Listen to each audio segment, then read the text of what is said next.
মজার মজার রান্না করতে কার না ভালো লাগে? আমার তো খুবই ভালো লাগে। যেগুলো আমার পছন্দের রান্না হয় সেদিন আমার রান্না করতে খুবই ভালো লাগে। মনটা ফুরফুরে থাকে। মন যদি খারাপ হয়ে থাকে তারপর যদি শুনে মনে মনে ভাবি যে আজকে আমার পছন্দের তরকারি রান্না করব, তাহলে আমার মনটা খুবই ভালো হয়ে যায়। সেদিন আর কোনো মন খারাপ থাকে না। হ্যালো এভরিওয়ান, কি অবস্থা? আশা করি সবাই ভালো আছেন। আমিও ভালো আছি। আজকে আমি লাউ শাকের ডাঁটা দিয়ে নতুন আলু দিয়ে টাকি মাছ দিয়ে ঝোল করবো। যেহেতু আমি ভোর 6টা বাজে রান্না করে, আর ইদানিং সূর্য মামার আলোয় দেখা যায় না, রোদ উঠে না, সেজন্য অন্ধকার থাকে। আর আমার বারান্দায় কোনো লাইটিং সিস্টেম নেই। একটা লাইট যেতটুকু আলো পাই সেতটুকু দিয়ে আমি ভিডিও করার চেষ্টা করি। আমার মতো যারা আছেন তারা শুধু বুঝবেন যে এই কষ্টটা কত কষ্ট করে একটা মানুষ যখন নিম্ন ইয়েতে ভাড়া থাকে, তখন তার ক্ষেত্রে এরকমটা হবে। আর যারা ফ্ল্যাট বাসা থাকে বা লাইটিংয়ের নিজের সিস্টেম আলাদা থাকে, সেটা আলাদা আলাদা করে।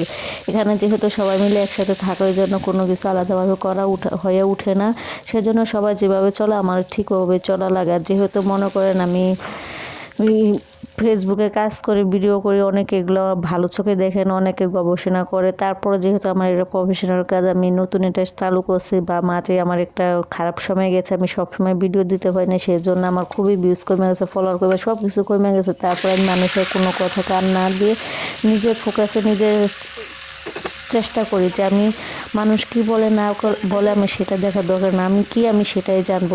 ভিডিও করলে বা ফেসবুকে করলে তার সেটার কোনো খারাপ না। আমি নিজে যদি ঠিক থাকে তাহলে সব ঠিক। আমি তার কোনো জায়গায় যাইতে আসি না, এটা আমার একান্ত পার্সোনাল বিষয়, তাই না? মানুষ কত কিছু করে সেটাই নিয়ে গবেষণা, কিন্তু আমি বুঝি না যারা ভিডিও করে বা ফেসবুকে কাজ করে তাদেরকে নিয়ে অনেক অনেক সমালোচনা করে। এটা আসলে ওটা ঠিক না। এটা কি জিনিস যাই না শুনে তারপরে বলা লাগে, তাই না? তো আমার মাছগুলো ফাইনালি ভাজা হয়ে গেছে। টাকি মাছগুলো ভালো করে ভেজে নিয়েছি, যেহেতু অন্ধকার ভালো করে একটু দেখা যায় না, লাইটিংও কম, সেজন্য যেটুকু পারি সেটুকুই দেখানোর চেষ্টা করি। অবশ্যই আপনারা আমার ভিডিওগুলো একটু ভালোভাবে দেখার চেষ্টা করবেন। তো এখন মাছগুলো তরকারিগুলো ভালো করে কষিয়ে নিচ্ছি।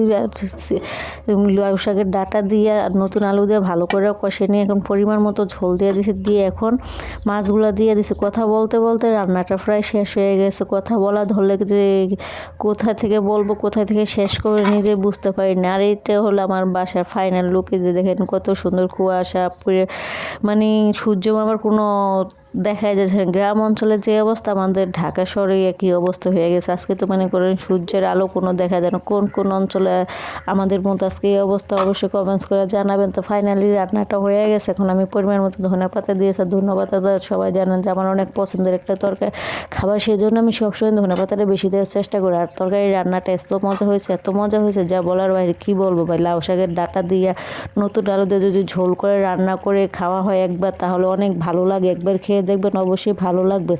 আর আমার ভিডিওটা যদি ভালো লাগে অবশ্যই শেয়ার করে দিবেন। পরবর্তী আরেকটা নতুন ভিডিও নিয়ে চলে আসবো। আজকে এই পর্যন্ত, আল্লাহ হাফেজ।